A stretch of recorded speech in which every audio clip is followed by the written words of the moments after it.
삐삐삐시 차가운 기계음이 소독약 냄새가 진동하는 하얀 병실을 규칙적으로 울렸다.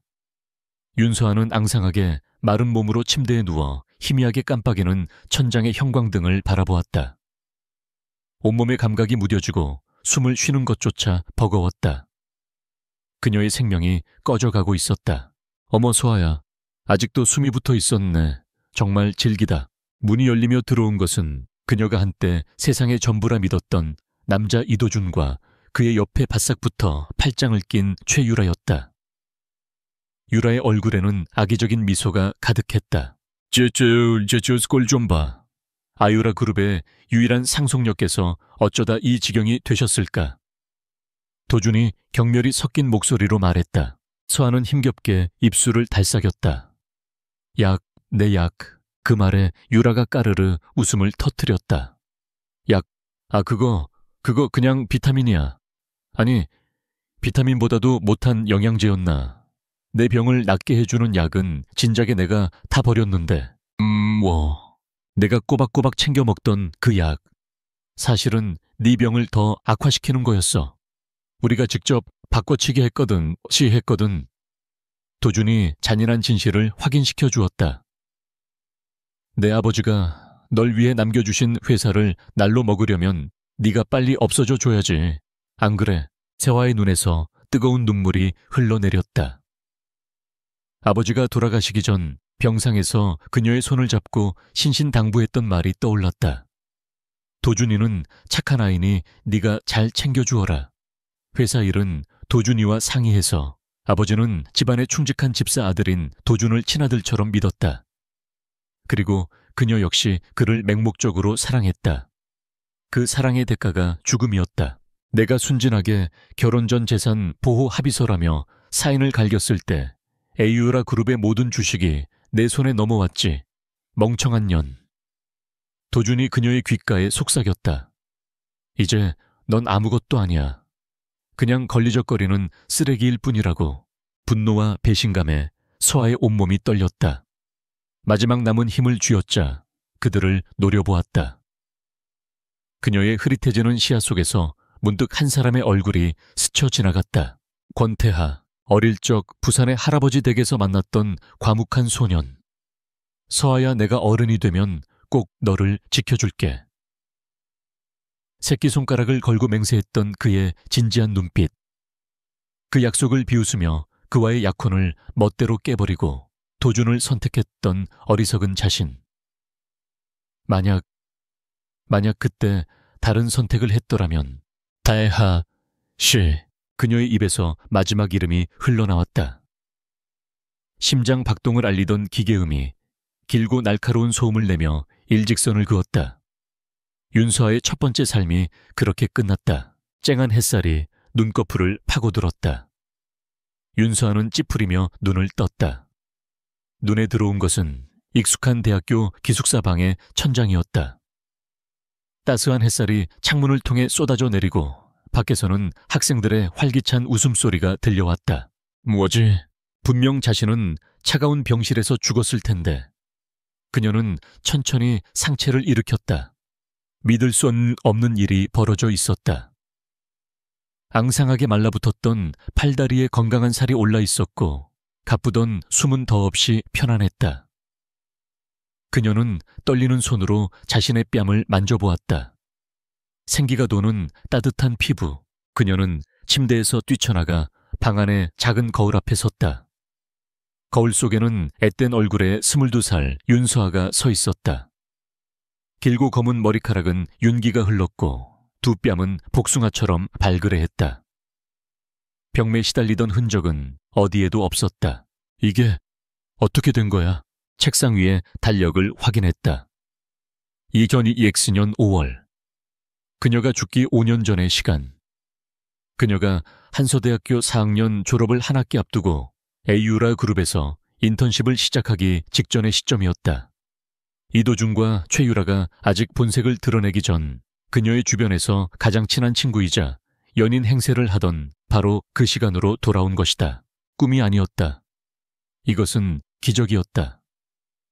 신이 그녀에게 두 번째 기회를 준 것이었다. 복수할 기회를. 모든 것을 바로잡을 기회를. 서아의 눈에서 눈물이 흘러내렸다. 하지만 이번에는 절망의 눈물이 아니었다. 차가운 분노와 뜨거운 결의가 담긴 눈물이었다.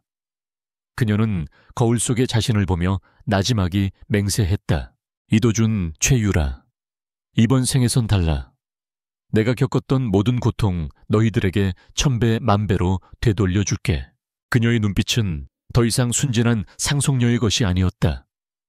지옥의 밑바닥에서 기어나온 복수자의 눈빛이었다. 오후가 되자 최유라에게서 전화가 걸려왔다. 서아야, 오늘 학교 식당에서 신메뉴로 킹크랩이 나온대. 우리 도준 오빠랑 같이 가서 먹자. 서아의 입가에 싸늘한 미소가 걸렸다. 바로 오늘이었다. 키예프 전의 모든 비극이 시작되었던 사소하지만 결정적이었던 바로 그날. 그녀는 아무렇지 않은 척 대답했다. 그래, 좋아. 먼저 가서 자리 잡고 있어. 한서대학교의 VIP 학생 식당은 웬만한 고급 레스토랑 못지않았다. 에이유라 그룹의 후원으로 운영되는 곳으로 재학생 중에서도 상류층 자제들만이 이용하는 곳이었다. 서아는 느긋하게 식당으로 향했다. 뷔페 라인의 가장 좋은 자리에 먹음직스러운 킹크랩 찜이 산처럼 쌓여 있었다. 그녀는 가장 크고 실한 다리 여러 개를 자신의 접시에 담았다. 전생에 그녀는 해산물을 좋아하지 않는다는 핑계로 항상 도준과 유라에게 양보했었다. 하지만 이제는 아니었다. 그녀가 막 자리에 앉아 킹크랩 다리를 쪼개려 할 때 도준과 유라가 다가왔다. 세호아야, 우리 왔어. 유라가 특유의 애교 섞인 목소리로 말했다. 그녀의 눈은 곧장 서아의 접시에 담긴 킹크랩에 고정되었다. 우와, 맛있겠다 오빠. 나 저거 먹고 싶어. 이도준은 당연하다는 듯이 서아에게 말했다. 마치 자신의 물건을 다루듯 다정함을 가장한 명령조였다. 세호아야, 유라가 먹고 싶다는데 내 접시에 있는 거 유라 좀 줘. 전생이었다면 서아는 망설임 없이 접시를 내밀었을 것이다. 하지만 지금의 그녀는 달랐다. 그녀는 천천히 고개를 들었다.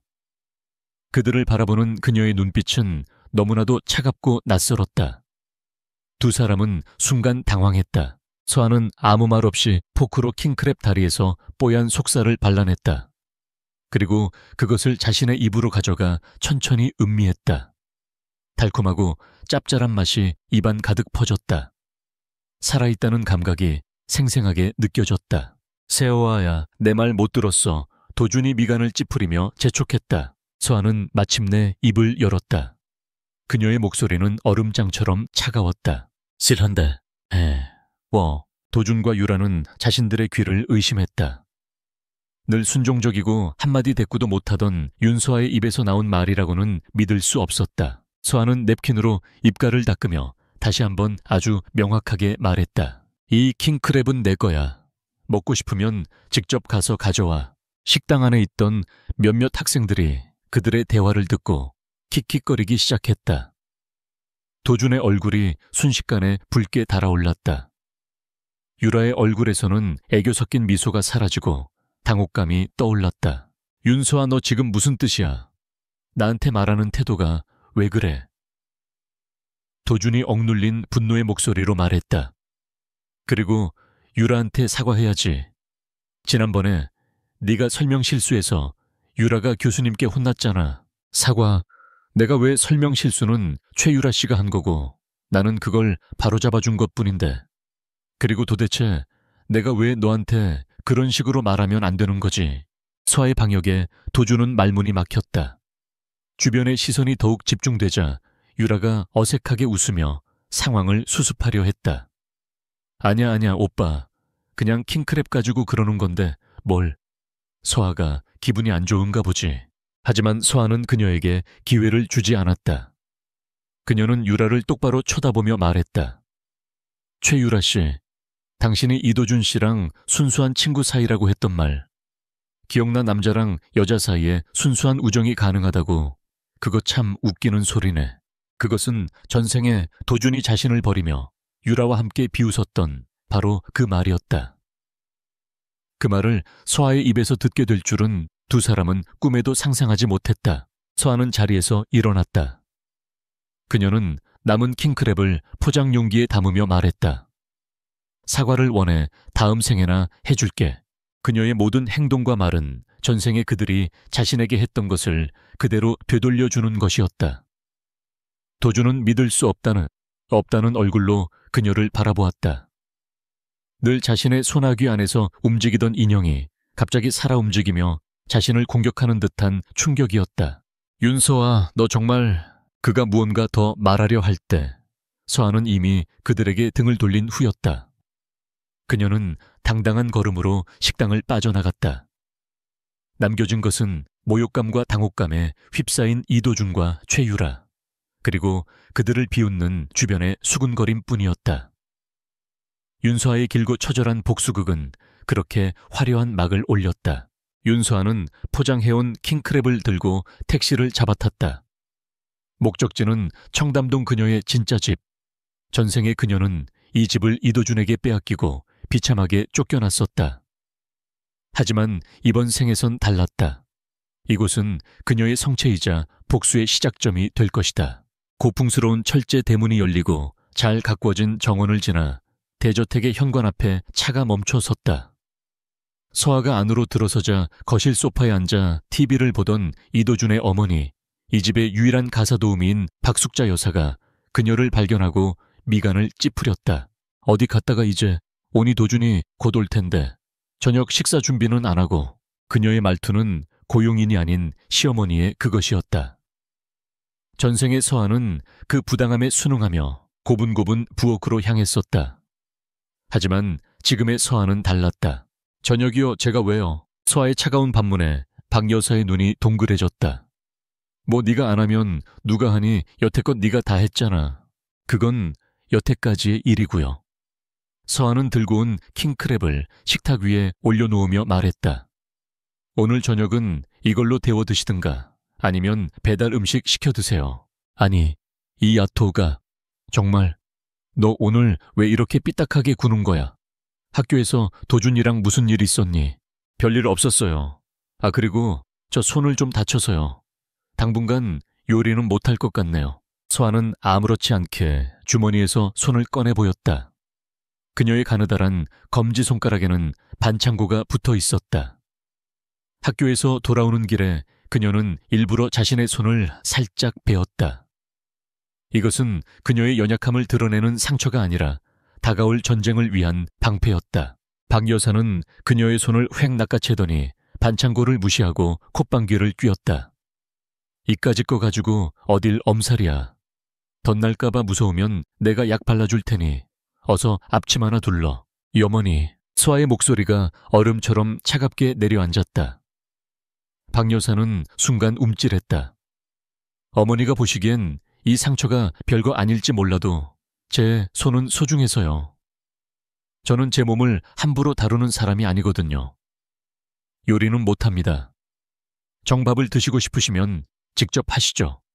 월급 받고 일하시는 분이잖아요. 뭐라고 네가 지금 나한테.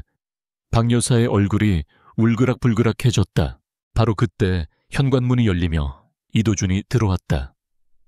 그는 학교 식당에서의 굴욕 때문에 잔뜩 날이 서 있었다.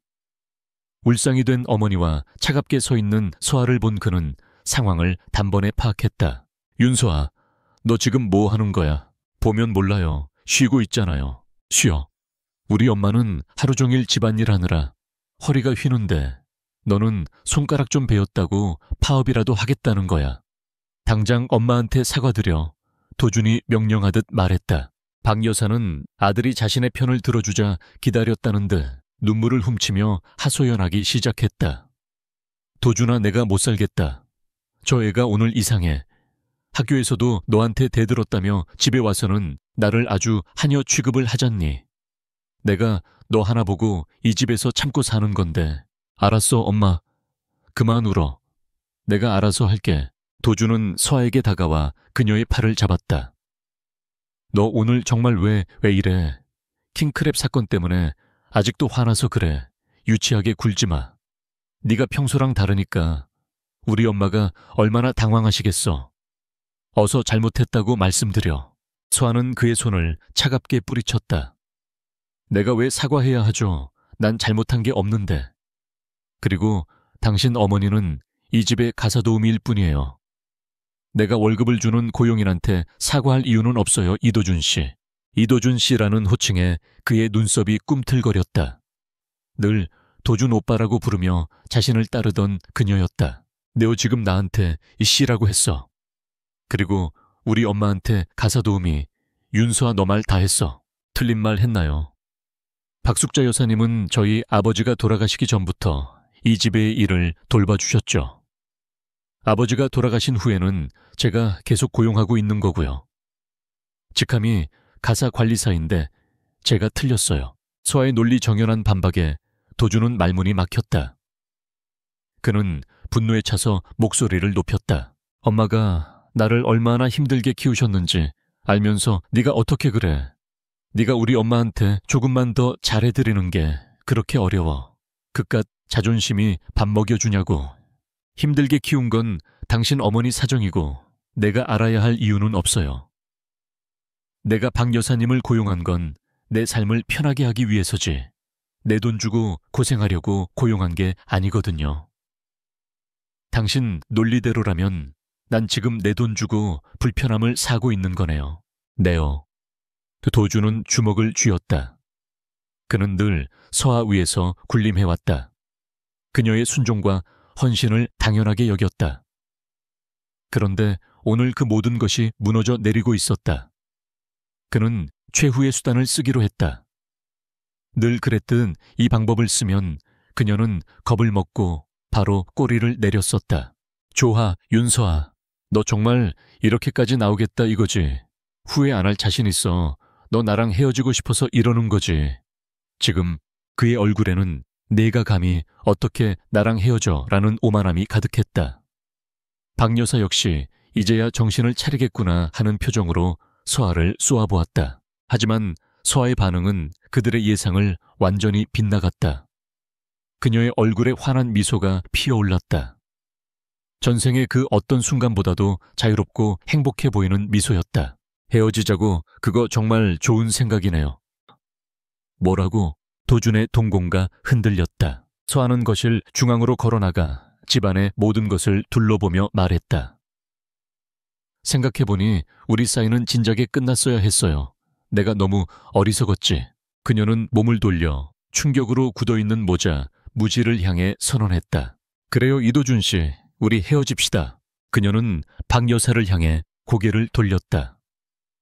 그녀의 눈빛은 더 이상 어리숙한 아가씨의 것이 아니었다.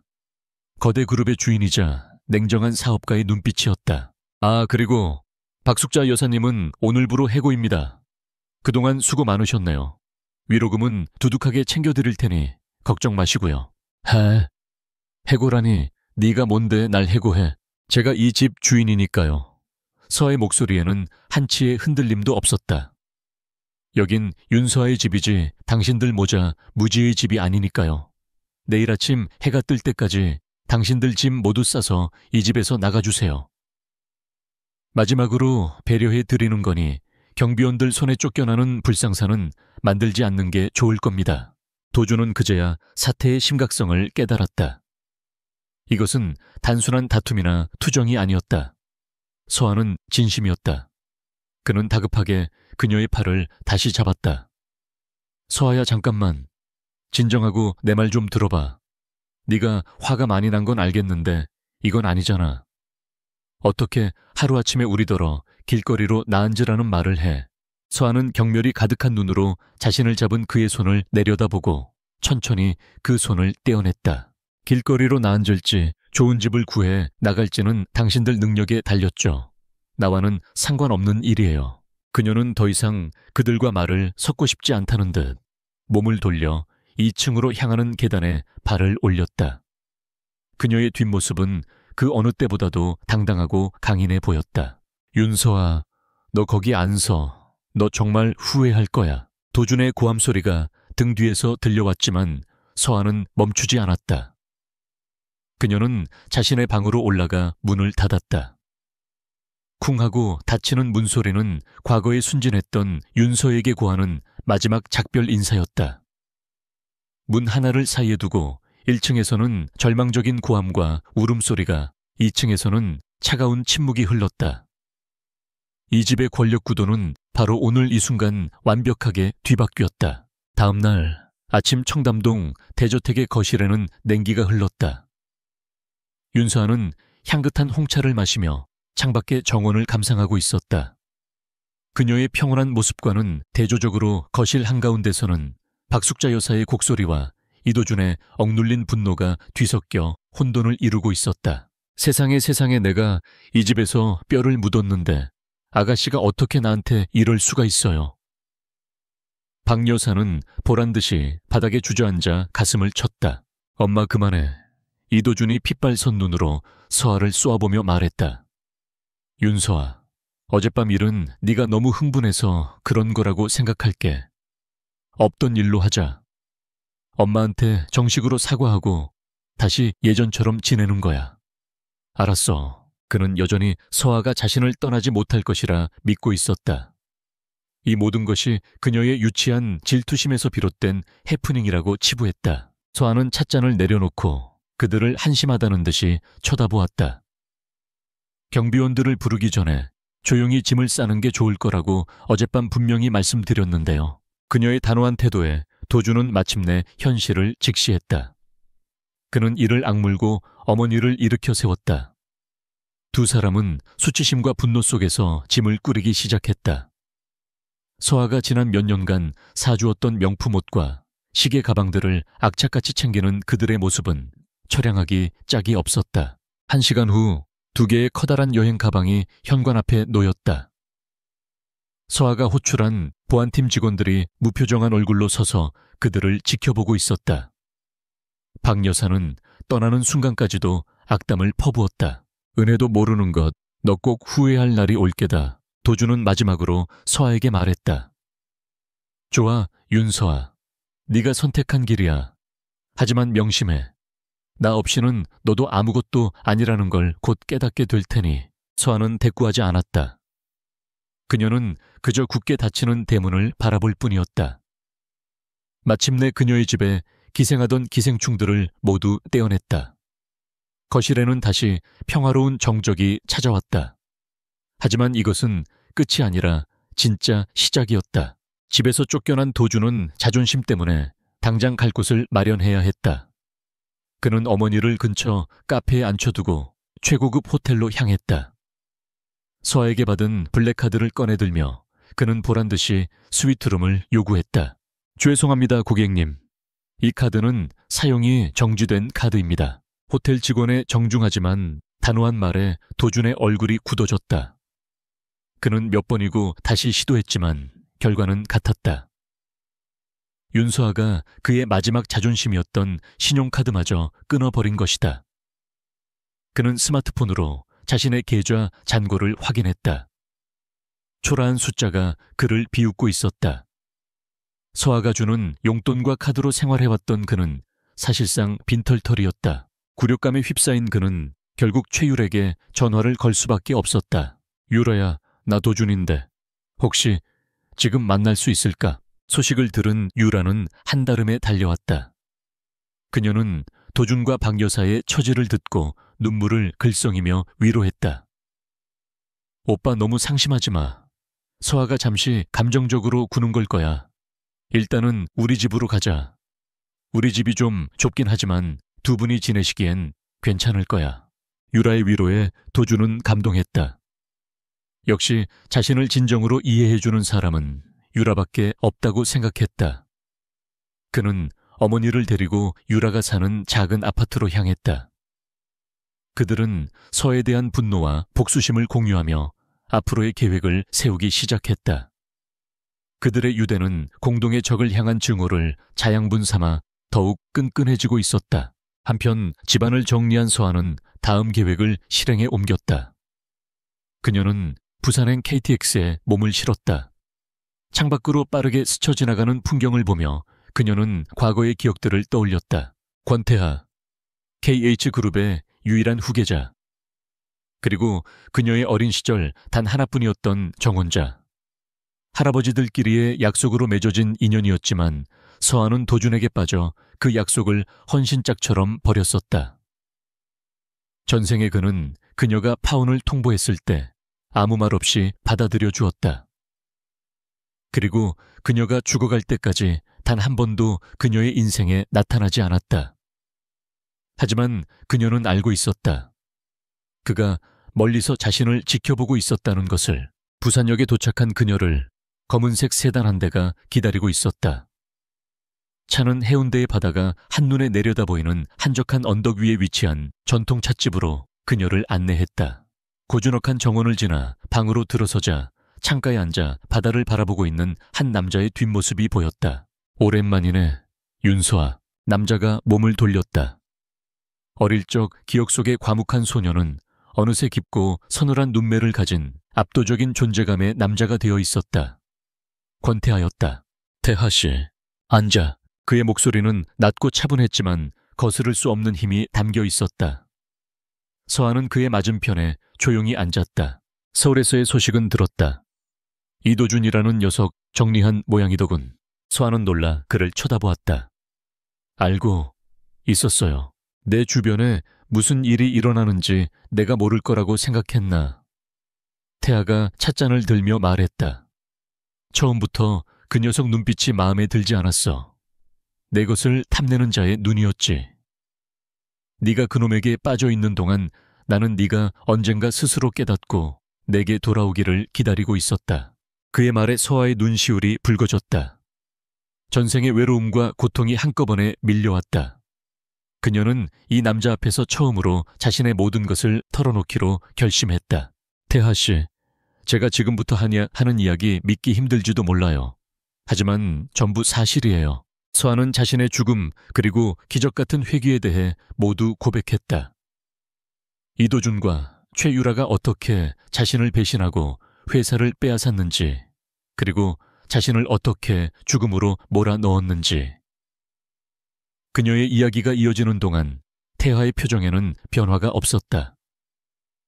그는 그저 조용히 그녀의 이야기를 들어줄 뿐이었다. 하지만 그의 찻잔을 쥔 손에는 어느새 푸른 힘줄이 돋아나 있었다. 모든 고백이 끝났을 때 방 안에는 무거운 침묵이 흘렀다. 서한은 그의 반응을 기다리며 불안하게 입술을 깨물었다. 태하는 천천히 자리에서 일어나 그녀에게 다가왔다. 그리고 그녀의 눈물을 부드럽게 닦아주었다. 그의 눈에는 동정이 아닌 깊은 분노와 연민이 담겨 있었다. 힘들었겠구나. 그 한마디에 서한은 참고 있던 울음을 터뜨렸다. 그는 그녀를 미쳤다고 하지 않았다. 의심하지도 않았다. 그저 그녀의 모든 고통을 있는 그대로 받아들여 주었다.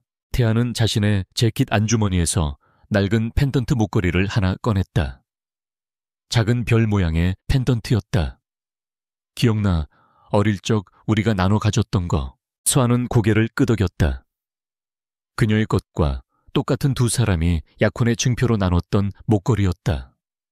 그녀는 오래전에 잃어버렸다고 생각했는데 그는 아직도 간직하고 있었다.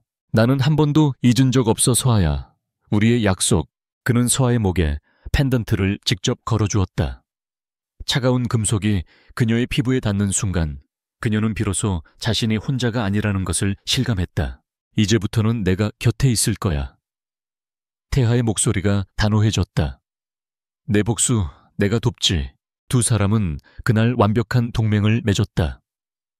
태하는 그의 막강한 정보력과 자금력을 이용해 서아의 방패이자 창이 되어주기로 했다.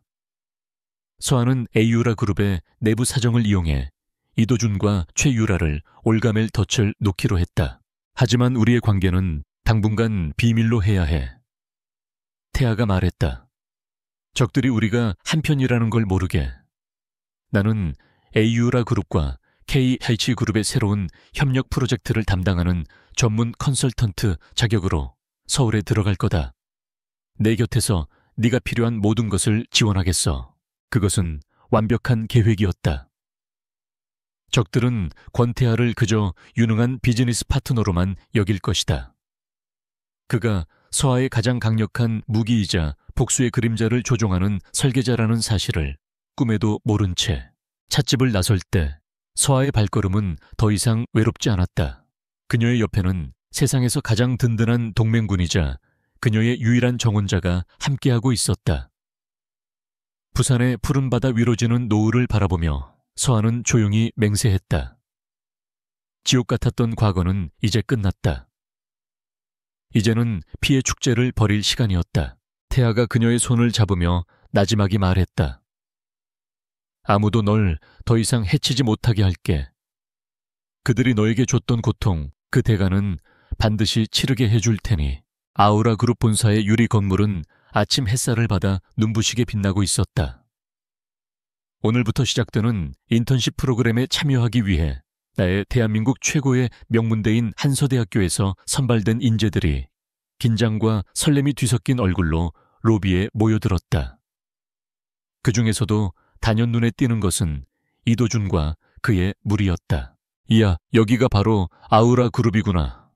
도준이 너 덕분에 우리가 이런 데서 인턴도 해보네. 친구 중 한 명이 도준의 어깨를 툭 치며 말했다. 이도준은 마치 제 집인 양 거만하게 웃으며 대답했다. 별거 아니야. 너희들 실력이 좋으니 당연한 거지. 그의 말에 무리들은 아첨하는 웃음을 지었다. 그들의 시선이 로비 한쪽에 조용히 서 있는 윤서에게 향했다. 최유라가 입을 가리고 호들갑스럽게 속삭였다. 어머, 쟤도 왔네. 윤서아, 도준 오빠가 정말 마음이 넓다니까. 자기네 집 가사 도우미 딸까지 챙겨서 인턴 자리를 알아봐 주다니. 그 말을 시작으로 그들 사이에서는 서에 대한 악의적인 소문이 퍼져나가기 시작했다. 이도준 내 집사딸, 도준이 백으로 들어온 낙하산, 주제도 모르고 도준이를 쫓아다니는 여자. 소문은 날개를 단 듯 순식간에 인턴들 사이에 퍼져나갔다. 서아는 그 모든 수군거림을 들었지만 아무런 반응도 보이지 않았다. 그녀의 무심한 표정은 오히려 그들을 불안하게 만들었다. 오리엔테이션이 끝나고 각자 부서에 배치되었을 때 도준과 유라, 그리고 그 친구들은 의도적으로 서아를 자신들의 팀으로 끌어들였다. 복수는 이제부터 시작이라는 듯이 그날부터 서아의 인턴 생활은 고난의 연속이었다. 팀원들은 그녀에게 중요한 업무는 일절 맡기지 않았다. 그녀의 책상 위에는 끝없는 복사 서류와 선배들의 커피 주문, 메모만이 쌓여갔다. 중요한 회의에서는 의도적으로 그녀를 배제했고 복도에서 마주칠 때면 노골적으로 비웃거나 어깨를 부딪히고 지나갔다. 에어이 집사딸, 가서 커피나 좀 타와. 시럽은 2펌프 잊지 말고. 세호아 씨, 이 보고서 오늘까지 100부 복사해야 하는데 좀 도와줄래요? 원래 이런 자빌은 서아 씨가 잘하잖아. 그들은 서아의 자존심을 짓밟고 그녀 스스로 이곳에 어울리지 않는 존재라고 느끼게 만들어 제 발로 나가게 할 작정이었다. 하지만 서아의 반응은 그들의 예상을 완전히 빗나갔다. 그녀는 불평 한마디 없이 모든 자비를 완벽하게 해냈다. 그녀가 타온 커피는 기가 막히게 맛있었고 그녀가 정리한 자료는 그 누구보다 깔끔했다.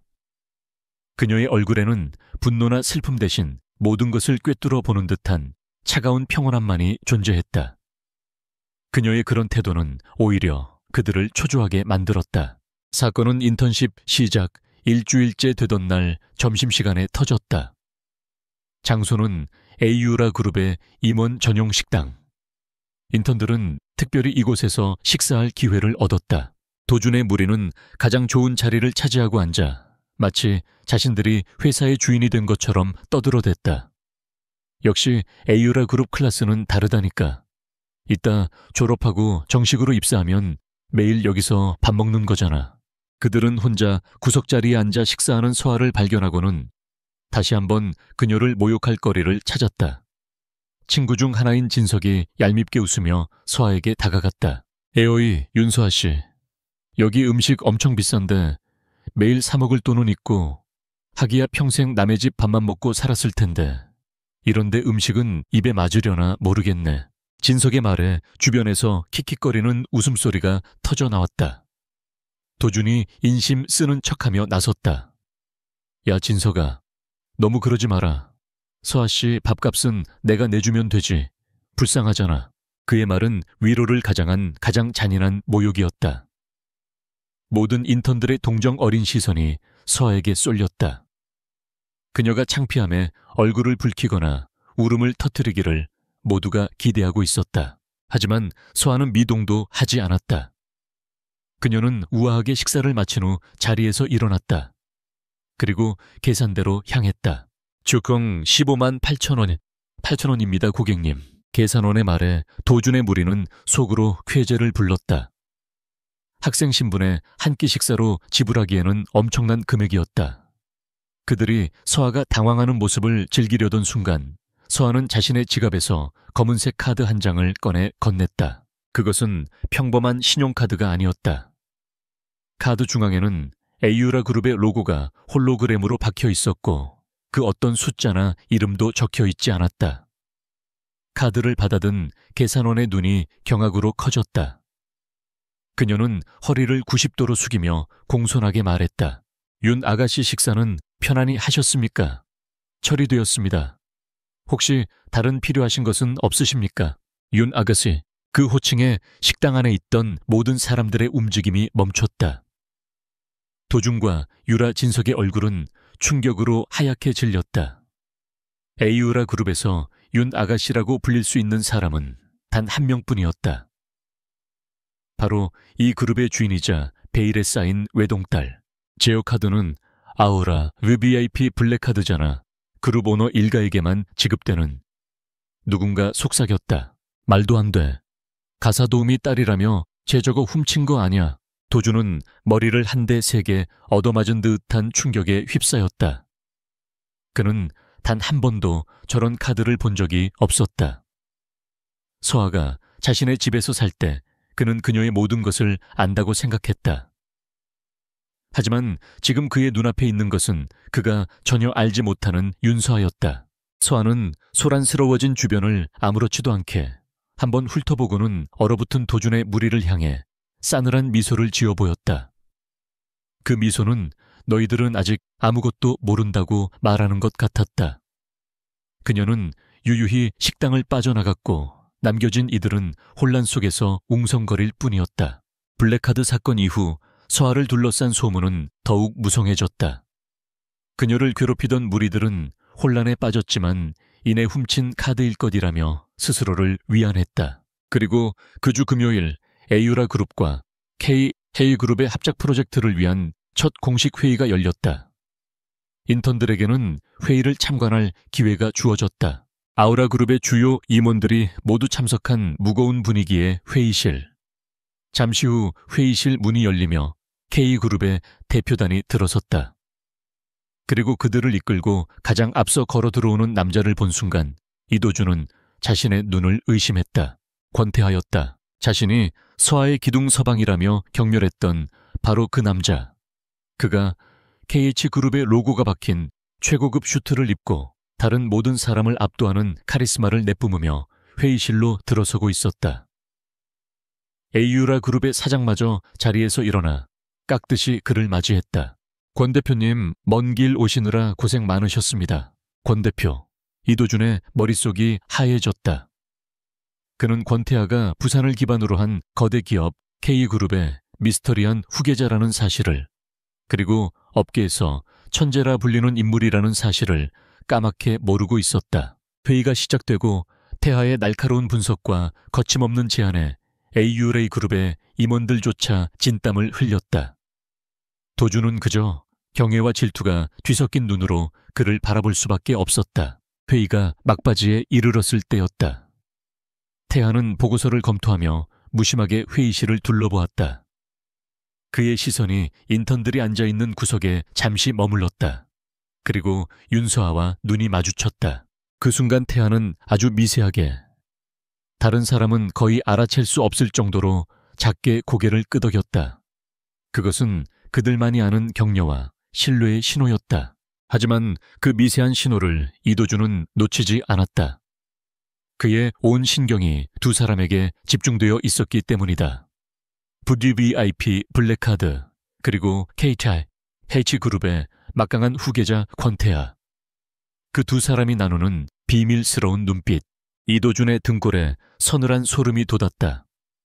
자신이 지금껏 가지고 놀던 장난감이 사실은 자신이 감당할 수 없는 무언가와 연결되어 있다는 끔찍한 예감. 그가 짜놓은 완벽한 판이 어딘가에서부터 송두리째 뒤틀리고 있었다. 자신이 통제하고 있다고 믿었던 이 게임에 상상조차 하지 못했던 변수가 존재한다는 것을 그는 이제야 깨닫기 시작했다. 권태하의 등장은 이도준과 최유라의 세계에 거대한 균열을 만들었다.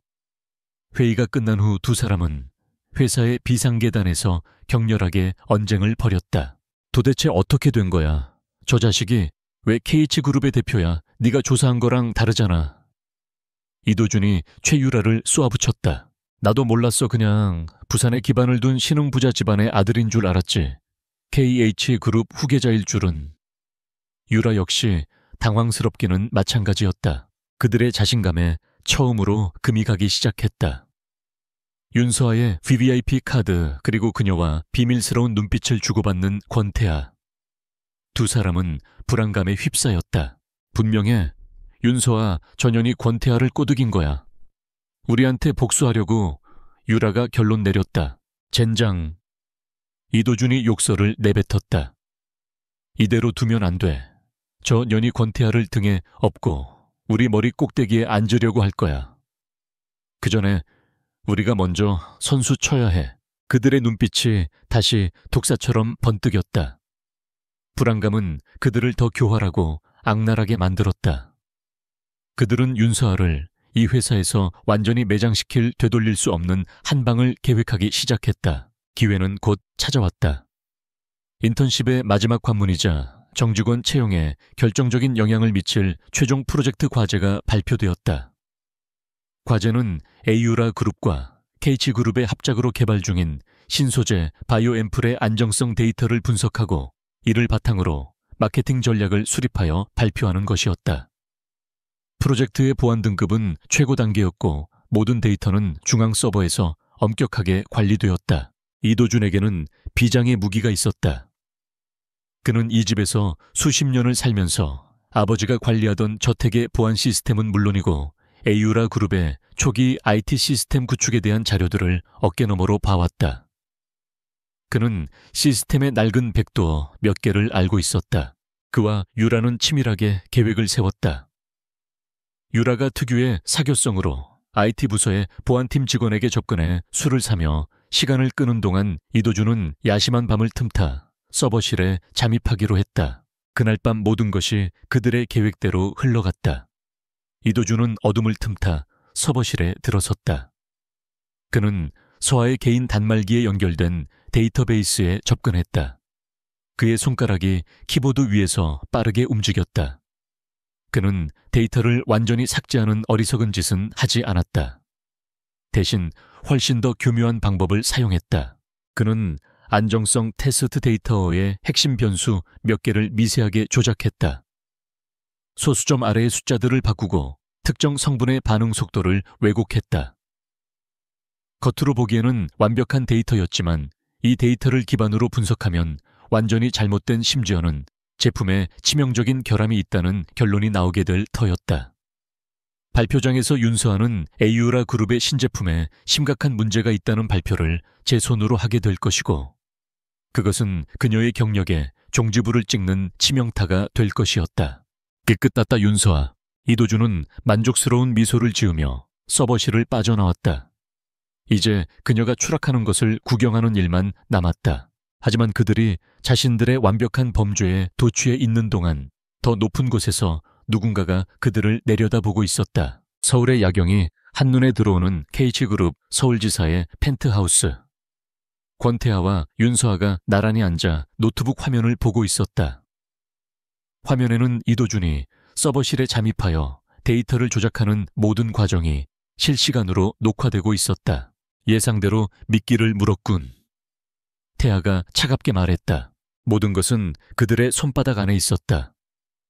태아는 이도준이 에이유라 그룹의 낡은 IT 시스템에 대해 알고 있을 것이라 예측했다. 그는 미리 자신의 기술팀을 동원해 이도준이 접근할 데이터베이스를 허니팟 시스템, 즉 진짜처럼 보이는 가짜 시스템으로 바꿔치기 해놓았다. 이도준이 밤새 조작한 것은 실제 데이터가 아닌 그를 잡기 위한 덫이었다. 그가 서버에 접속한 순간부터 그의 모든 키보드 입력과 마우스 움직임 접속 시간은 고스란히 기록되고 있었다. 이제부터는 내 연기력이 중요해, 서아야. 태아가 그녀를 바라보며 말했다. 서아의 입가에 싸늘한 미소가 걸렸다. 걱정 마세요. 연기라면 전생에서 3년이나 했는걸요. 다음 날부터 서아는 완벽한 피해자 연기를 시작했다. 그녀는 초조하고 불안한 모습을 보였다. 시도 때도 없이 한숨을 쉬고 컴퓨터 화면을 보며 머리를 쥐어뜯었다. 다른 인턴들에게 데이터가 좀 이상한 것 같아. 분석 결과가 자꾸 이상하게 나와 라며 고민을 토로하기도 했다. 그녀의 이런 모습은 이도준과 최율에게 더할 나위 없는 즐거움을 선사했다. 기꼴 좀 봐.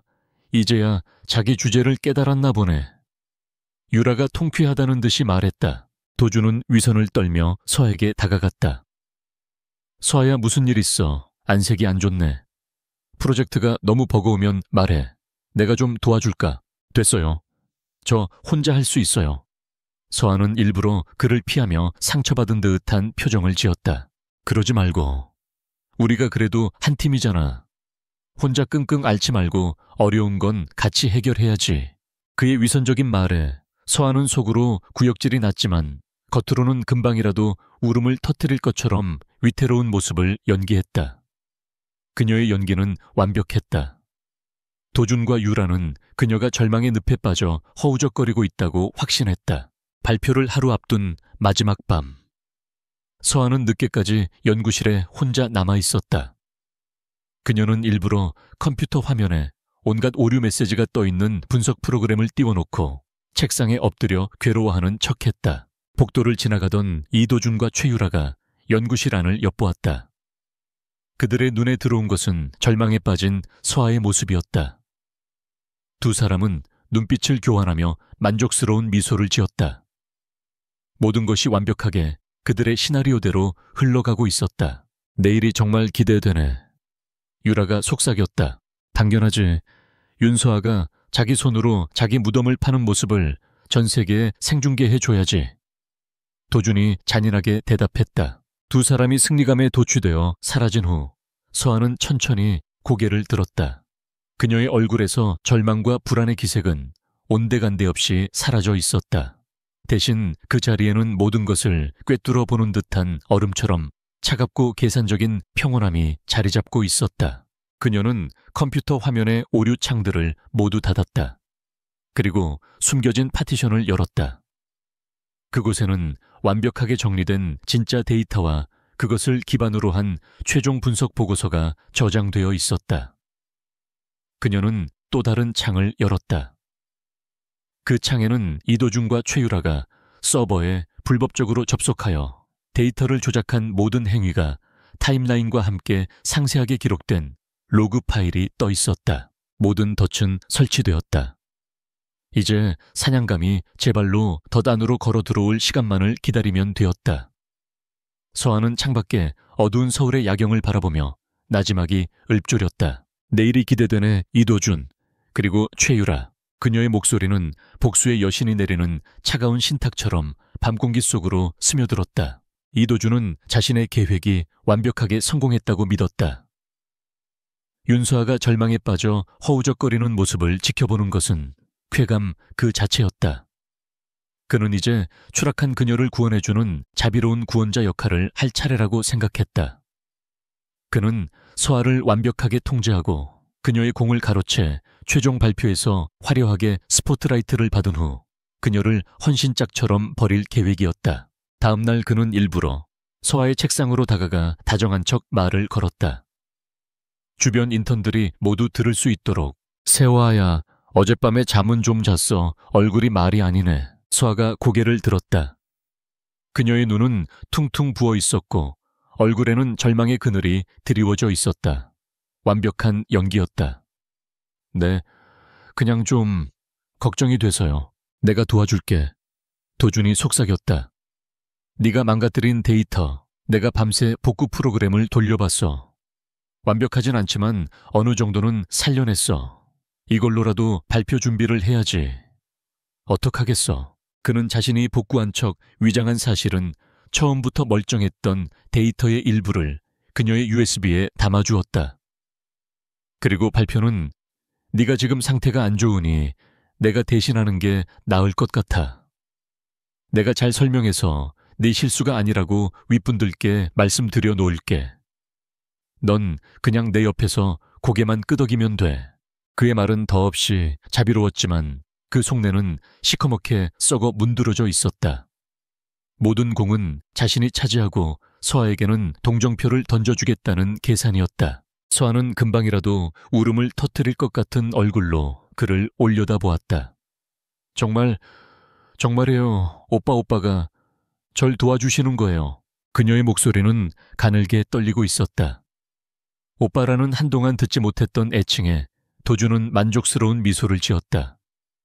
역시 윤서아는 어쩔 수 없었다. 위기의 순간에 기댈 곳은 자신밖에 없다는 것을 이제야 깨달은 것이다.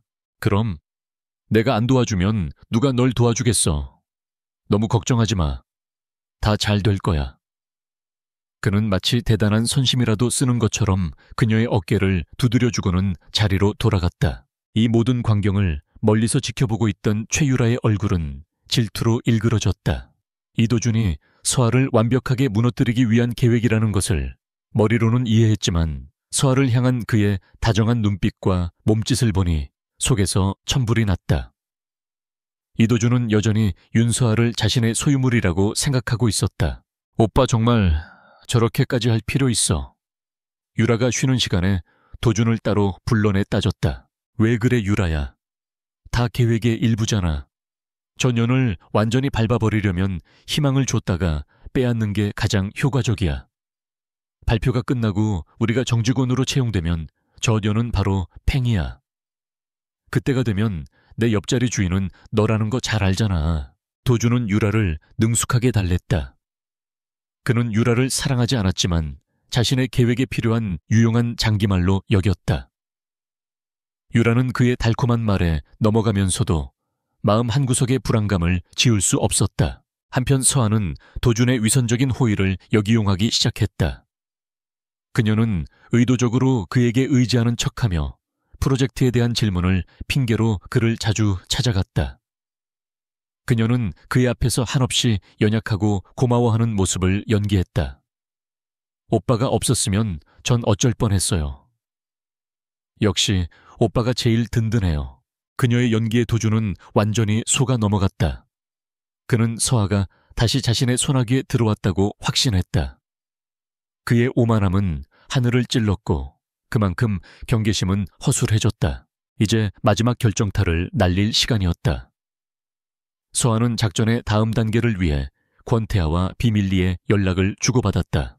며칠 후 서아는 점심시간에 도준의 친구인 진석에게 우연을 가장해 말을 흘렸다. 오늘 저녁에 중요한 약속이 있어서 먼저 퇴근해야 할지도 몰라요. KH그룹의 클라이언트 분과 저녁 식사가 있거든요. KH그룹 클라이언트 대단한데 내 강남에 있는 라시엘이라는 레스토랑에서 뵙기로 했어요. 너무 긴장돼요. 라시엘은 대한민국 VVIP들만 출입하는 최고급 프렌치 레스토랑이었다. 진석은 이 엄청난 정보를 바로 이도준에게 달려가 보고했다. 뭐 권태아, 그 자식이야. 도준의 얼굴이 험악하게 일그러졌다. 윤서아가 감히 자신도 아닌 권태아와 단둘이 최고급 레스토랑에서 저녁 식사를 한다는 사실에 그는 참을 수 없는 분노와 질투를 느꼈다. 자신에게는 그렇게 절망적인 모습을 보이더니 뒤에서는 권태아를 만나고 있었던 것이다. 오빠 우리도 오늘 저녁에 거기 가져가서 그년이 무슨 낯짝으로 권태아를 만나는지 우리 눈으로 똑똑히 확인해야 해. 최유라가 부추겼다. 그날 저녁 라시엘.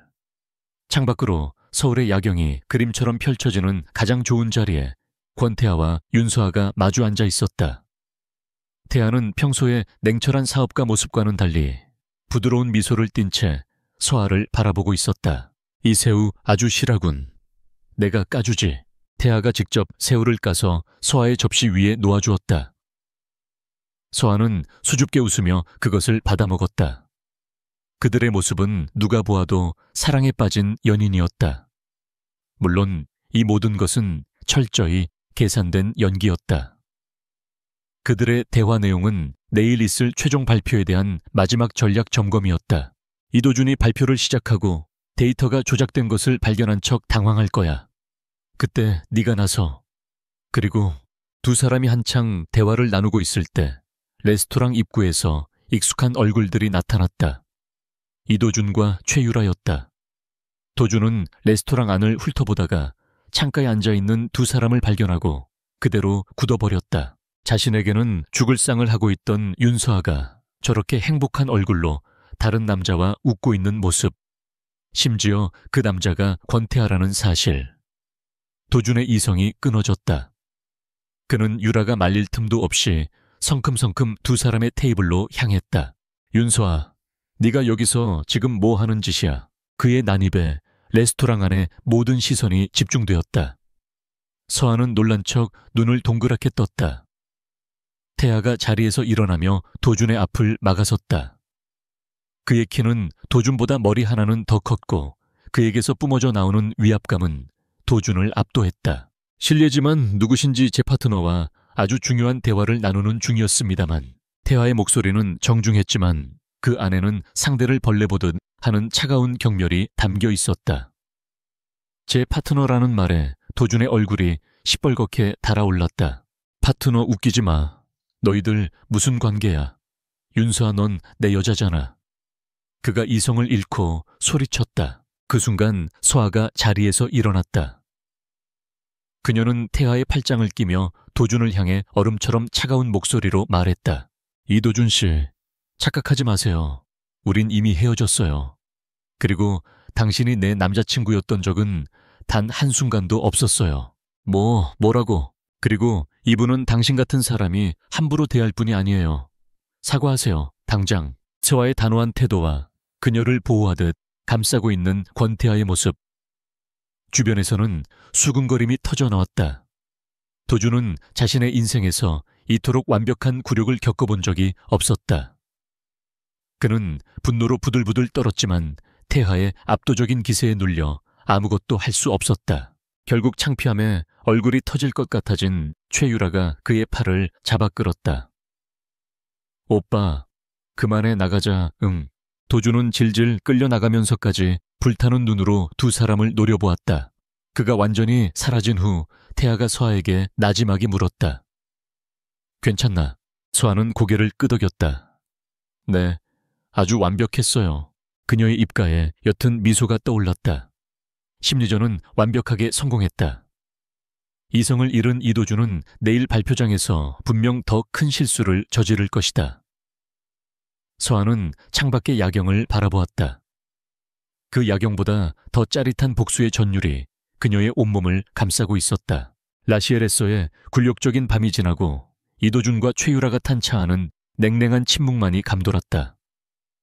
유라의 작은 아파트로 돌아오자마자 억눌려 있던 감정이 폭발했다. 오빠, 도대체 오늘 밤은 뭐였어? 사람들 앞에서 그게 무슨 망신이야? 유라가 날카롭게 소리쳤다. 윤서아 그녀한테 아직도 미련이 남아서. 그래서 오빠가 이성을 잃은 거잖아. 닥쳐. 도준이 버럭 소리를 질렀다.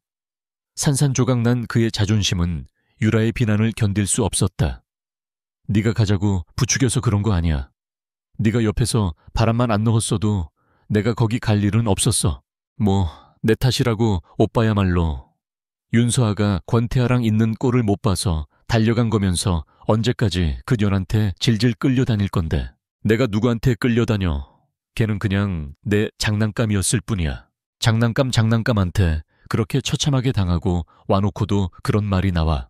두 사람의 추악한 싸움은 끝없이 이어졌다.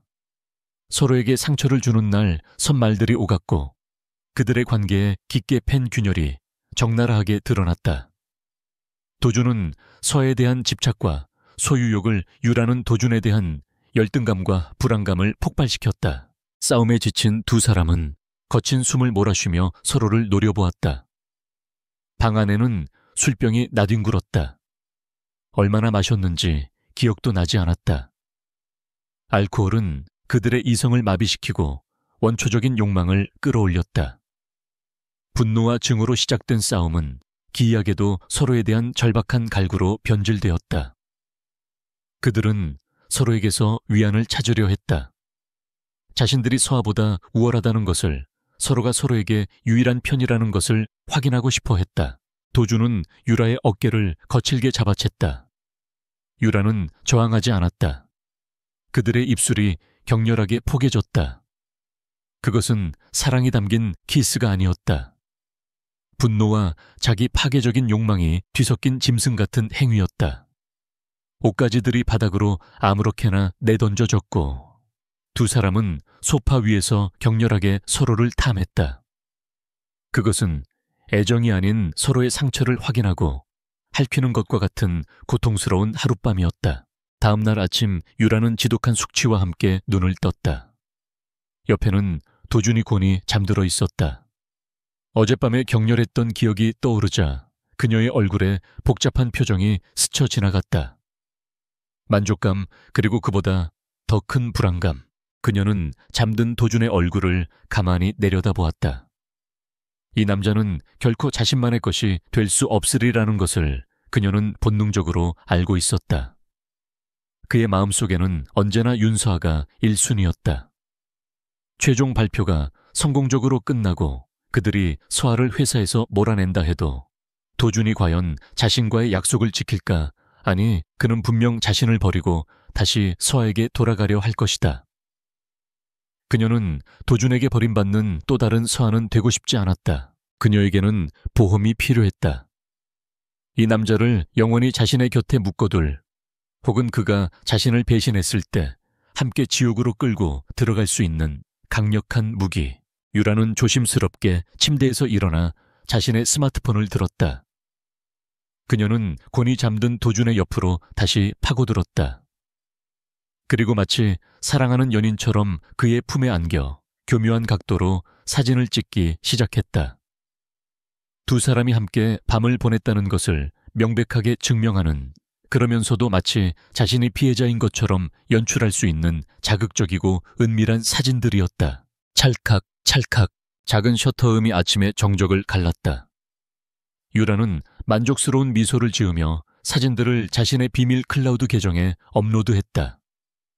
이제 이도준은 자신의 소나귀에서 벗어날 수 없었다. 그녀는 자신의 미래를 위한 완벽한 보험을 들었다고 생각했다. 그것이 자신의 목을 조를 밧줄이 될 것이라는 사실은 꿈에도 모른 채 같은 시각 서울의 또 다른 곳 KH그룹의 보안 서버실은 우주선 조종실처럼 보였다.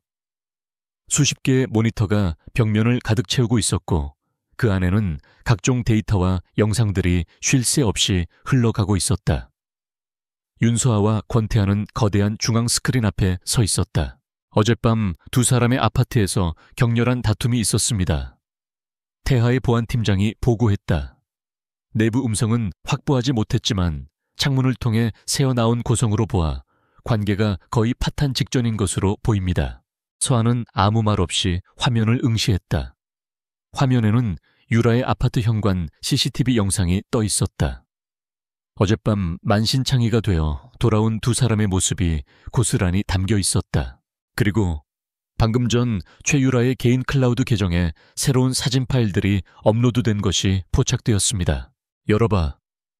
태아가 짧게 명령했다. 팀원이 몇 번의 키보드를 두드리자 중앙 스크린 가득 최유라가 방금 전 찍었던 바로 그 사진들이 떠올랐다. 이도준과 그녀의 추악한 하룻밤이 적나라하게 펼쳐졌다. 팀원들은 민망함에 고개를 돌렸지만 서아의 표정에는 한치의 변화도 없었다. 그녀는 전 연인과 전 친구의 맨몸을 보고도 눈 하나 깜빡하지 않았다. 그녀의 눈에는 질투나 분노 같은 감정은 없었다. 오직 사냥감을 지켜보는 사냥꾼의 차가운 평온함만이 존재했다. 스스로 무덤을 파는군. 태하가 나지막이 말했다. 그의 눈에 서아를 향한 희미한 감탄의 빛이 스쳤다. 이제 저들이 쓸 수 있는 마지막 패까지 우리 손에 들어왔어. 서아는 스크린을 향해 손을 뻗어 사진 속 유라의 얼굴을 가리켰다. 최유라는 내일 이 사진을 무기로 쓰려 할 거예요. 만약 이도준이 자신을 배신하거나 혹은 제가 이기는 상황이 온다면 저를 권태아를 유혹한 불륜녀로 몰아가면서 자신은 이도준의 순수한 피해자라고 주장하겠죠. 저 사진은 그 증거가 될 거고요. 전생에 그녀는 바로 이런 비슷한 방식으로 매장당했었다. 하지만 이번에는 달랐다. 우리가 먼저 움직일 필요는 없어요. 서아가 말했다. 저들이 스스로 무대 위로 올라와 관객들 앞에서 자신의 가장 추악한 모습을 드러내도록 만들면 돼요. 그녀는 이미 모든 시나리오를 머릿속에 그려놓고 있었다. 내일 있을 최종 발표회. 그것은 단순한 인턴십의 마지막 관문이 아니었다. 그녀의 복수극의 마지막 장을 장식할 화려한 심판의 무대가 될 것이었다. 모든 배우는 각자의 위치에 섰고 모든 소품은 준비되었다. 이제 막이 오르기만을 기다리면 되었다. 태아가 그녀의 어깨에 손을 얹었다. 준비는 끝났나. 서아는 천천히 고개를 끄덕였다. 그녀는 스크린 속 어리석은 두 남녀를 차갑게 내려다보며 속삭였다. 네, 이제 쇼를 시작할 시간이에요. 마침내 최종 발표의 날이 밝았다. 에이유라 그룹의 대강당은 회사의 미래를 결정할 중요한 프로젝트의 결과를 보기 위해 모인 사람들로 가득 찼다. 앞줄에는 에이유라 그룹의 사장과 주요 임원들이, 그리고 그 맞은편에는 KH 그룹의 대표단이 권태아를 중심으로 앉아 있었다. 인턴들은 강당의 맨 뒷자리에 앉아 숨막히는 긴장감 속에서 발표가 시작되기만을 기다렸다. 윤서아는 이상할 정도로 평온했다. 그녀의 차분한 모습은 오히려 이도준과 최유라를 초조하게 만들었다. 저 여유는 대체 어디서 나오는 걸까? 모든 것을 포기한 자의 해탈일까? 아니면 무언가 다른 꿍꿍이가 있는 걸까? 하지만 그들은 곧 자신들의 계획이 완벽하다는 사실을 상기하며 불안감을 떨쳐냈다. 데이터가 손상된 이상 윤서아는 신이 와도 살릴 수 없었다. 그럼 지금부터 에이유라와 KH의 합작 프로젝트 차세대 바이오 앰플 안정성 분석 및 마케팅 전략에 대한 신제품 개발 1팀 인턴들의 최종 발표를 시작하겠습니다. 프로젝트 매니저의 소개와 함께 모두의 시선이 도준의 팀으로 쏠렸다. 팀원들은 긴장된 얼굴로 서로 눈치만 보고 있었다. 바로 그때 이도준이 자신감 넘치는 모습으로 자리에서 일어났다. 안녕하십니까. 이번 발표를 맡게 된 인턴 이도준입니다. 그는 청중을 향해 정중하게 인사한 뒤 위선적인 표정으로 말을 이었다. 발표를 시작하기에 앞서 먼저 유감스러운 말씀을 전하게 되어 죄송합니다. 아시다시피 저희 팀은 이번 프로젝트를 준비하며 몇 가지 내부적인 어려움을 겪었습니다. 그의 시선이 윤서에게 향했다. 저희 팀원인 윤서아 인턴이 안타깝게도 핵심 데이터 분석 파트에서 상당한 어려움을 겪었고 최종 데이터 취합 과정에서 몇 가지 실수가 있었습니다. 강당이 술렁이기 시작했다. 그는 마치 대단한 책임감을 발휘하는 리더인 양 비장한 목소리로 말했다. 하지만 팀의 리더로서 저는 이 프로젝트를 끝까지 책임져야 한다고 생각했습니다. 따라서 오늘 발표는 제가 직접 진행하도록 하겠습니다. 부족한 점이 있더라도 너그러이 이해해 주시면 감사하겠습니다. 완벽한 연기였다. 그는 모든 문제의 원인을 서아의 능력 부족과 실수로 돌리는 동시에 자신은 그 모든 것을 수습하는 책임감 있는 리더의 이미지를 구축했다. 몇몇 임원들은 감탄한 듯 고개를 끄덕였다. 서아는 고개를 숙인 채 어깨를 떨고 있었다. 누가 보아도 자책감과 수치심에 괴로워하는 모습이었다. 도준은 그런 그녀를 경멸 어린 시선으로 한번 쳐다보고는 의기양양하게 단상 위로 올라갔다. 그는 자신의 노트북을 거대한 스크린에 연결했다. 그의 등 뒤로 에이유레이 XKH그룹 차세대 바이오 앰플 안정성 분석이라는 발표 제목이 선명하게 떠올랐다. 그럼 발표를 시작하겠습니다. 그는 마우스를 클릭했다. 다음 슬라이드. 당연히 그 자리에는 핵심 데이터 분석 결과가 나와야 했다. 하지만 스크린에 나타난 것은 그가 그토록 기다렸던 장면이었다. Data corruption detected. Analysis failed. 데이터의 손상 감지. 분석 실패. 거대지한 붉은색 에러 메시지가 스크린을 가득 채웠다. 강당 안에 모든 사람들이 경악했다. 임원들의 얼굴이 굳어지고 KH 그룹 대표단의 표정이 차가워졌다. 이도준은 이 순간을 위해 수없이 연습한 대로 충격과 실망에 휩싸인 표정을 지었다. 그는 믿을 수 없다는 듯 스크린과 노트북을 번갈아 보다가 마침내 비통한 목소리로 입을 열었다. 그리고 그의 검은 손가락이 정확히 윤소아를 향했다. 죄송합니다, 임원 여러분. 그리고 KH그룹의 권태아 대표님. 정말 죄송합니다. 그는 허리를 깊이 숙였다. 그리고 고개를 들며 금방이라도 울음을 터뜨릴 것 같은 얼굴로 말했다. 제가 몇 번이나 확인하라고 신신당부를 했습니다. 하지만 윤소아 인턴이 담당했던 핵심 데이터 파트가 보시다시피 완전히 손상되었습니다. 제가 밤을 새워 복구를 시도했지만 역부족이었습니다. 그녀의 무책임함과 명백한 능력 부족으로 인해 저희 팀의 노력이 그리고 우리 에이유라 그룹의 중요한 프로젝트가 이렇게 망쳐지고 말았습니다. 그의 처절한 연설에 강당의 모든 분노의 화살이 윤서에게로 향했다. 뭐라고 지금 저 인턴 하나 때문에 이 모든 일이 벌어졌단 말인가? 당장 저 학생 끌어내. 회사가 장난이야. 임원들의 고함 소리가 터져 나왔다. 최유라와 그 친구들은 통쾌함에 입꼬리가 올라가는 것을 애써 감추었다. 모든 것이 완벽했다. 윤서아는 이제 끝이었다. 프로젝트 매니저가 얼굴이 시뻘개진 채 단상으로 뛰어 올라왔다. 그는 마이크를 잡고 덜덜 떨리는 목소리로 외쳤다. 윤서아, 인턴, 윤서아 씨. 서아는 천천히 고개를 들었다. 그녀는 여전히 아무 말도 하지 않았다. 그저 텅 빈 눈으로 자신에게 쏟아지는 비난과 경멸의 시선을 받아내고 있을 뿐이었다. 그녀의 침묵은 모든 것을 인정하는 것처럼 보였다. 윤서아 씨, 이게 사실입니까? 변명이라도 해보시오. 이 엄청난 사태에 대해 할 말 없습니까? 강당의 모든 소음이 거짓말처럼 멎었다. 수백 명의 사람들이 숨을 죽이고 한 여자의 입술만을 바라보고 있었다. 이도준은 승리자의 미소를 지으며 그녀가 무너져 내리는 마지막 순간을 즐기고 있었다. 마침내 윤서아는 천천히 자리에서 일어섰다. 그녀는 고개를 숙인 채 단상을 향해 걸어나갔다. 그 모습은 마치 사형장으로 향하는 죄수처럼 보였다. 그녀는 이도준의 옆 단상 중앙에 섰다. 그리고 마이크를 잡았다. 그녀는 잠시 눈을 감았다.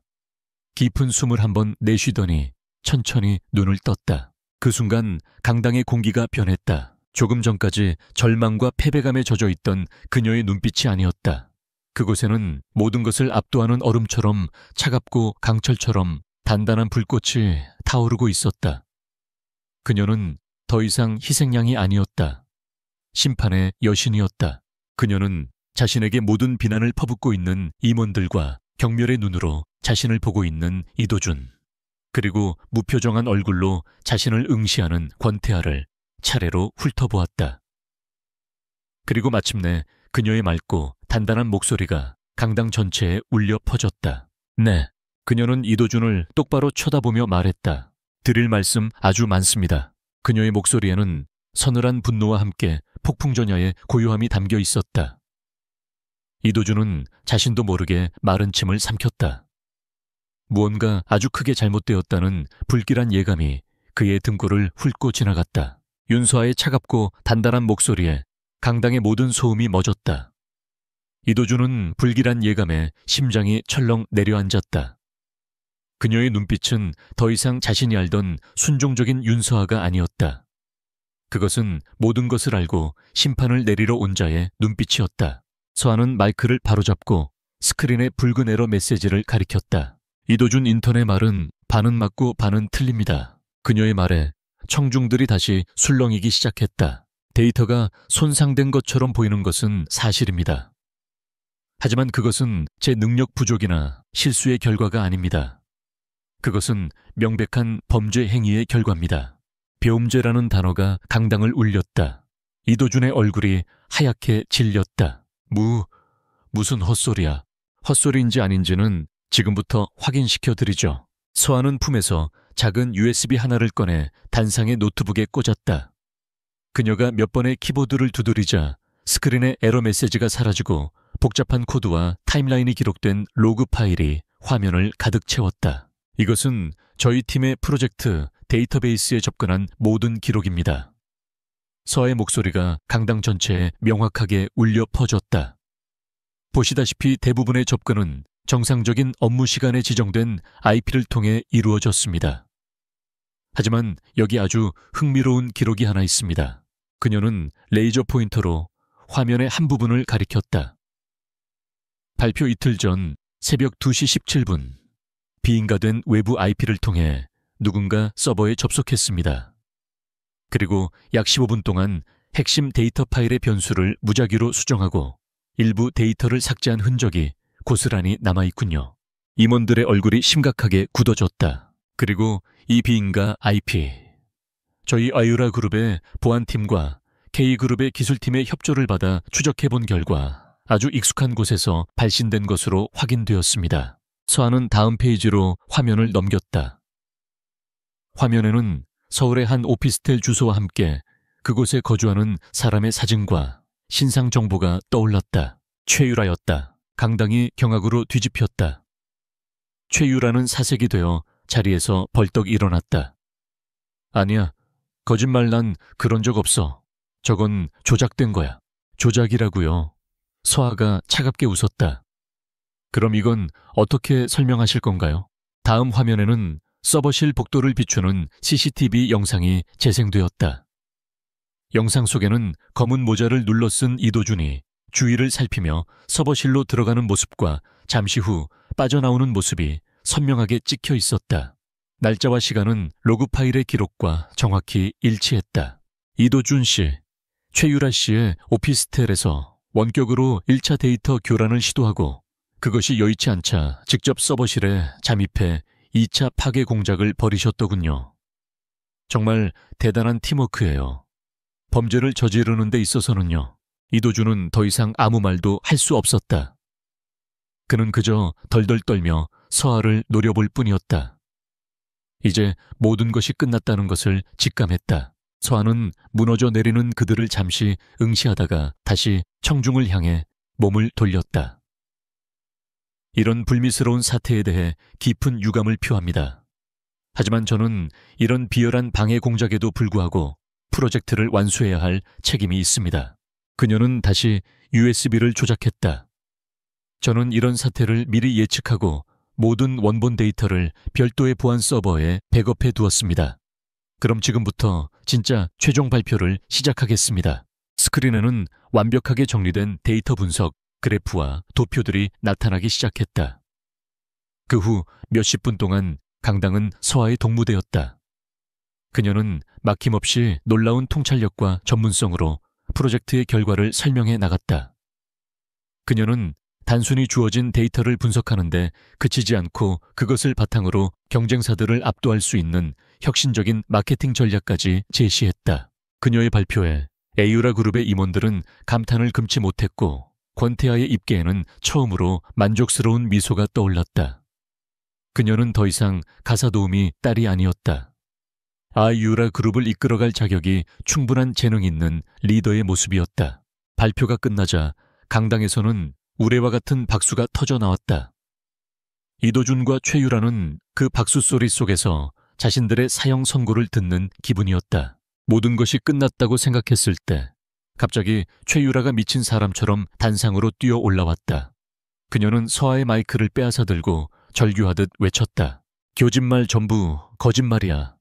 저건 전현 혼자 한 게 아니야. 권태아 대표가 뒤에서 다 도와준 거라고. 강당이 다시 술렁였다. 윤서아는 권태아 대표를 유혹해서 이 모든 걸 얻어낸 거야. 저 여자는 원래 그런 년이야. 남자를 홀려서 성공하는 꽃뱀이라고. 그녀의 악에 바친 폭로의 분위기는 다시 혼란에 휩싸였다. 업계. 임원들은 당혹스러운 얼굴로 서아와 태아를 번갈아 쳐다보았다. 유라는 사람들의 시선이 자신에게 집중되자 마지막 기회라고 생각했다. 그녀는 자신의 스마트폰을 꺼내 들며 외쳤다. 나한테는 증거가 있어. 이 여자가 얼마나 문란하고 남자들을 어떻게 이용하는지 보여주는 증거가. 그녀는 떨리는 손으로 스마트폰을 프로젝터에 연결했다. 그녀는 서아와 태아가 라시엘, 레스토랑에서 함께 있는 사진을 찾아 서아를 부도덕한 여자로 몰아갈 생각이었다. 하지만 극도의 흥분과 공포 속에서 그녀의 손가락은 엉뚱한 사진 폴더를 클릭하고 말았다. 그녀가 자신의 비장의 무기라고 믿었던 보험용 사진 폴더를 다음 순간 강당의 거대한 스크린 위로 참아 눈뜨고 볼 수 없는 장면이 고화질로 펼쳐졌다. 최유라 자신과 이도준이 한 침대 위에서 반쯤 몸을 드러낸 채 뒤엉켜 있는 누가 보아도 명백한 정사 후의 사진이었다. 강당 전체에서 경악의 탄성이 터져 나왔다. 최유라는 스크린에 비친 자신들의 모습을 보고 그대로 얼어붙었다. 그녀는 자신이 무슨 짓을 했는지 깨닫고 얼굴이 새하얗게 질렸다. 이도준은 유령이라도 본 사람처럼 경악과 절망이 뒤섞인 표정으로 스크린을 올려다보았다. 수백 명의 사람들 앞에서 그들은 자신들의 가장 추악하고 은밀한 관계를 스스로 폭로해버린 것이다. 모든 것이 혼돈에 휩싸인 그 순간 단 한 사람 윤서아만이 평온했다. 그녀는 이 모든 광경을 자신이 완벽하게 설계한 연극의 마지막 장면을 감상하듯 차가운 눈으로 지켜보고 있었다. 그녀의 입가에 아주 희미하고 잔인한 승리자의 미소가 떠올랐다. 강당은 아수라장이 되었다. 스크린에 떠있는 추악한 사진, 경악과 혐오로 가득 찬 청중들의 시선, 그리고 이성을 잃고 서로를 물어뜯기 시작하는 이도준과 최유라. 모든 것이 한편의 저질 막장 드라마처럼 흘러가고 있었다. 내가 다 망쳤어, 이 미친년아. 이도준이 최유라의 머리채를 잡아 흔들며 고함을 질렀다. 이거 놔. 오빠가 윤서한테 미련만 안 가졌어도 이렇게까진 안 됐어. 유라 역시 발악하며 그에게 맞섰다. 그들의 추악한 싸움에 AULA 그룹 사장의 인내심이 마침내 바닥을 드러냈다. 경비원들. 뭐하나. 저 추잡한 것들. 당장 내 눈앞에서 끌어내지 못해. 사장의 불호령에 보안팀 직원들이 달려와 두 사람을 제압했다. 바로 그때 권태아가 단상 위로 올라섰다. 그의 등장은 소란스럽던 강당에 찬물을 끼얹은 듯한 정적을 가져왔다.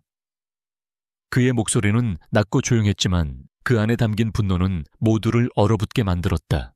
아우라 그룹, 참으로 대단하군요. 그는 강 사장을 똑바로 쳐다보며 말했다. 귀사의 중요한 프로젝트를 이런 수준 낮은 인턴들에게 맡긴 것도 모자라 이제는 저희 K 그룹과의 공식적인 자리에서 이런 추태를 보이다니.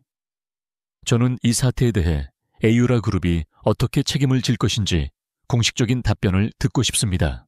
그의 말은 단순한 항의가 아니었다. KA 그룹의 대표로서 이번 합작 프로젝트의 파기까지 고려할 수 있다는 강력한 경고였다. 강 사장의 얼굴이 새하얗게 질렸다. 그는 마이크를 잡고 떨리는 목소리로 입을 열었다. 권 대표님, 그리고 주주 여러분. 무리를 일으켜 정말 죄송합니다. 이 모든 것은 저희 측의 불찰입니다.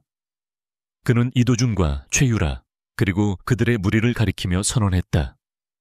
인턴 이도준, 최유라, 그리고 그 외 가담자들은 오늘부로 전원 해고 조치하고 회사에 끼친 손해에 대해 모든 법적 책임을 묻겠습니다. 그리고 그는 잠시 숨을 고른 뒤 강당 안의 모든 사람들을 향해 말했다. 그리고 이 자리를 빌려 그동안 무성했던 몇 가지 오해들을 바로잡고자 합니다. 그의 시선이 이도준에게 향했다. 인턴 이도준 군은 알려진 바와 같이 저희 그룹과 아무런 혈연 관계가 없습니다. 그는 저희 집에서 수십 년간 일해온 가사 관리인의 아들일 뿐입니다. 가사 관리인의 아들. 공식적인 확인 사살에 이도준은 마지막 남은 자존심마저 가루가 되는 것을 느꼈다. 강 사장은 이어서 윤서아를 바라보았다. 그의 눈에는 자랑스러움과 미안함이 뒤섞여 있었다.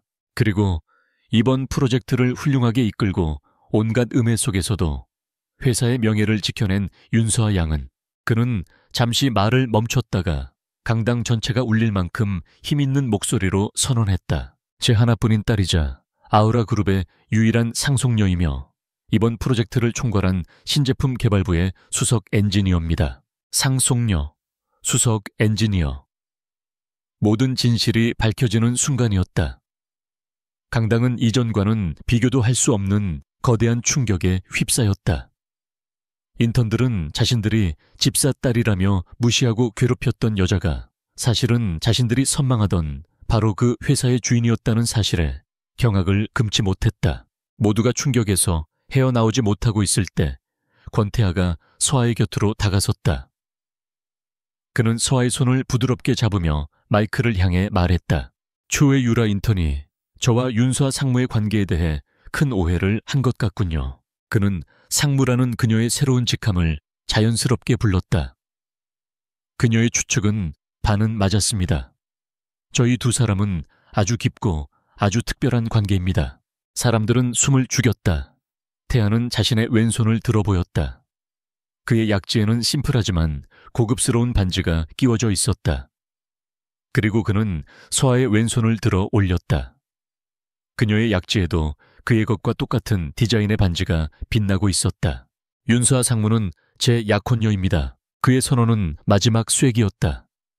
저희 두 사람은 어릴 적 집안 어른들의 약속으로 맺어진 사이입니다.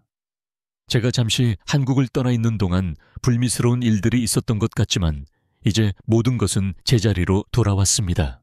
약혼녀, 에이어라 그룹의 상속녀이자 KH그룹 후계자의 약혼녀.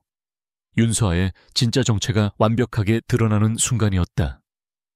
이도준과 최유라는 이제 저항할 힘조차 남지 않은 채 넋나간 얼굴로 그 광경을 바라볼 뿐이었다.